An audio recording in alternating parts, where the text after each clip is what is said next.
ଯଦି କୌଣସି ବ୍ୟକ୍ତିର ସ୍ୱଭାବ ଆପଣଙ୍କ ପ୍ରତି ବଦଳି ଯାଏ ତେବେ ବୁଝିଯିବେ ଆପଣଙ୍କୁ ସିଏ ବ୍ୟବହାର କରିସାରିଲେ।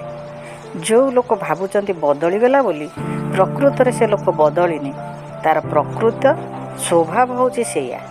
କିନ୍ତୁ ସିଏ ଆପଣଙ୍କ ପ୍ରତି ଯତ୍ନ ଆଉ ଭଲ ପାଇବା ଯେଉଁ ଦେଖାଉଥିଲେ, କେବଳ ସିଏ ଭଲ ବୋଲି ଆପଣଙ୍କ ମନରେ ନିଜର ସ୍ଥାନଟିକୁ ମଜବୁତ କରୁଥିଲେ। କଥା କ'ଣ ହୁଏ କି, ଆମେ ଥରେ ଥରେ ଭୁଲ ନିଷ୍ପତ୍ତି ନେଇଥାଉ। ଆମେ ଭାବୁ ଏ ଲୋକଟା ତ ବହୁତ ଭଲ, ଇଏ କେତେ ଯତ୍ନ ନେଉଛି।